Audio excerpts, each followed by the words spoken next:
Seja muito bem-vindo à 32ª aula do curso Missão Liberdade Financeira. Eu sou o professor Thiago Campos e hoje falaremos sobre o Fundo Garantidor de Crédito, um importante dispositivo que te mantém protegido em caso de adversidades que possam surgir ao longo do caminho. Vamos à aula. O que temos para hoje, então? Já deixo aí de cara a logo do Fundo Garantidor de Crédito, dá para você acostumar com essa carinha dessa identidade visual, porque, de fato, é uma benção na vida do investidor em renda fixa, o FGC, viu? Vamos ver por que ele surgiu, qual que é a necessidade do mundo que fez com que ele fosse criado. Vamos ver sua definição, claro, como que ele funciona. Quais são os investimentos que são garantidos pelo FGC? Não são todos os investimentos de renda fixa que estão cobertos por ele. Qual o valor máximo que é garantido pelo FGC? E, claro, também o que ele não garante, né? Bom, em que contexto, então, surge o FGC? Ele está relacionado com a necessidade de criar uma maior estabilidade ao sistema financeiro, de uma forma geral.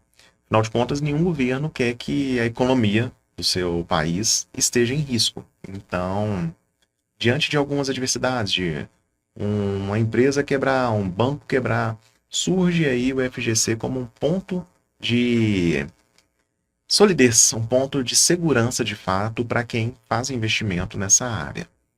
Lá na década de 90, surgiu uma série de sistemas de proteção a investidores em todo o mundo. Aqui no Brasil não foi diferente. Em 1995, essa resolução do Conselho Monetário Nacional instituiu o FGC. Tá? O que é importante vocês saberem? O FGC, o Fundo Garantidor de Crédito, ele é uma entidade privada sem fins lucrativos, destinados a administrar mecanismos de proteção a titulares de créditos contra instituições financeiras. Ainda nessa linha, né?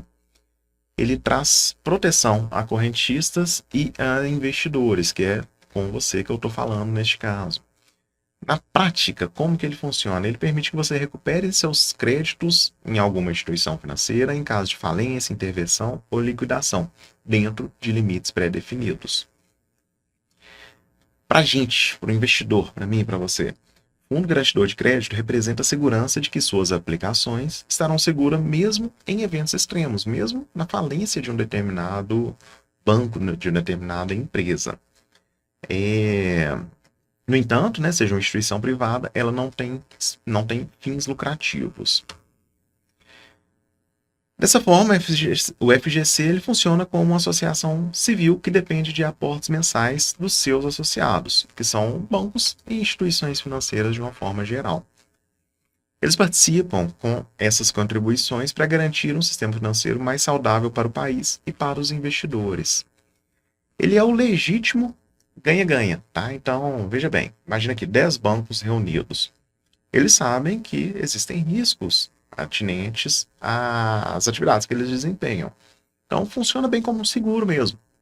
Eles se reúnem, todos eles passam uma determinada cota todos os meses, fica ali aquele dinheiro investido em produtos extremamente confiáveis, geralmente títulos do Tesouro, e se algum desses hipotéticos 10 aqui tiver um problema, aquele fundo é acionado para que dê cobertura a ele.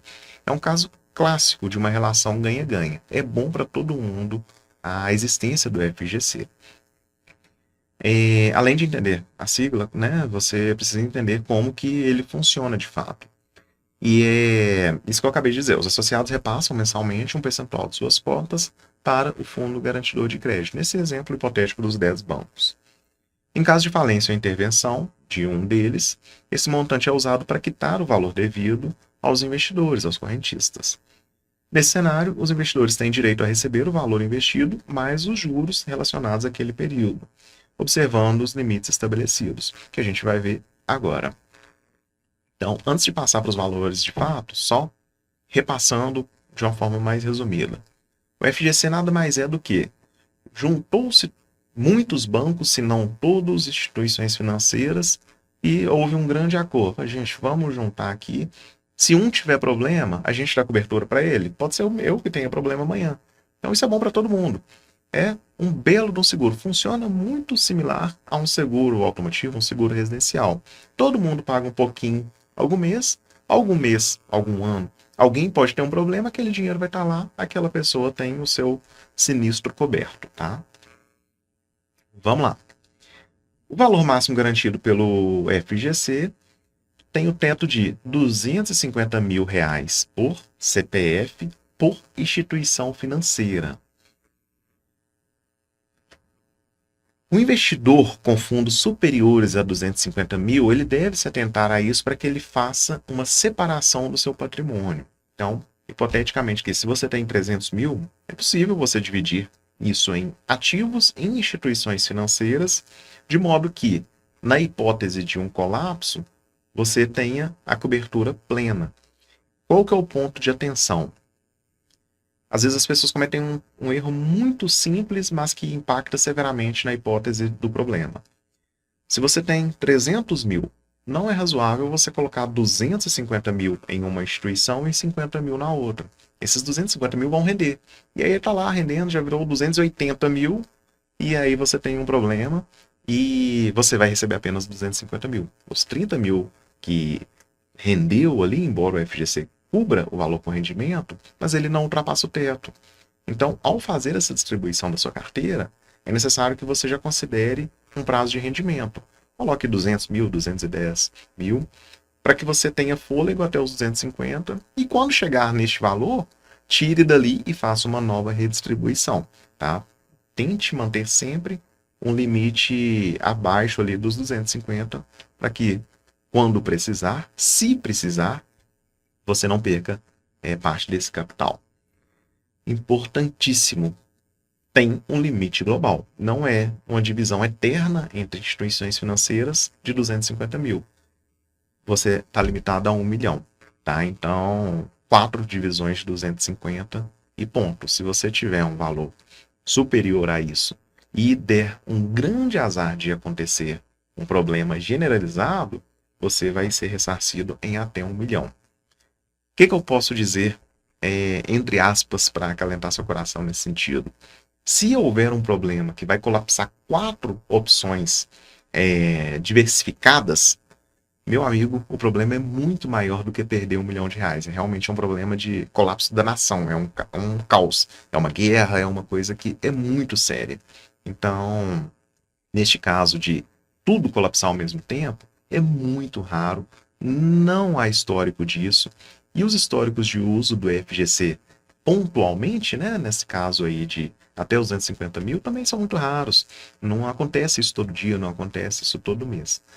Existe, é importante que você saiba que ele está aí. Um pouquinho mais para frente que a gente vai ver que não são todos os produtos. Então, é muito inteligente que você escolha produtos que estão cobertos para que, mesmo sendo raro, quando aconteça, e se aconteça, você esteja coberto, mas não é uma coisa que deve tirar o seu sono. Pelo contrário, isso aqui é uma coisa para fazer você dormir ainda melhor, sabendo que o investimento seguro em renda fixa ainda tem este seguro por trás, tá? Vamos lá. O que o FGC cobre, então? Ele cobre os CDBs, ele cobre os LCIs e LCAs, cobre as LCs, cobre as RDBs. E você deve estar se perguntando, eu falei do tesouro, dos títulos do tesouro, né? Quando eu fui apresentar as incursões ali e tal, e ele não dá aqui como algo coberto, e de fato não é coberto. Mas tem uma característica muito interessante disso, eu vou explicar agora quando passar todos que não são cobertos, para que você fique em paz com o título do tesouro. Ele continua sendo, na minha opinião, e é quase consenso entre todos os investidores, que é um dos melhores ativos de renda fixa, embora não coberto pelo FGC. O que não cobre o FGC? As debêntures, fundos de investimento de todos os tipos, certificados de recebíveis imobiliários, os CRIs, os CRAs, mesma coisa, só que para o agronegócio, os títulos do Tesouro Nacional e ativos financeiros na Bolsa de Valores. Está aqui pelo óbvio. Estamos falando de renda fixa, ativos na Bolsa, como ações derivativos, são de renda variável. Mas deixei para que seja... O óbvio tem que ser dito e repetido, né? Vamos lá. Por que o título do Tesouro não tem cobertura do Fundo Garantidor de Crédito? O título do Tesouro, e a gente vai ver isso na aula de amanhã, com detalhe, ele é emitido pelo Tesouro Nacional, ele é emitido pelo governo. O governo é o dono da máquina de dinheiro. Não tem caso, não tem histórico nenhum de calote do governo para os seus credores.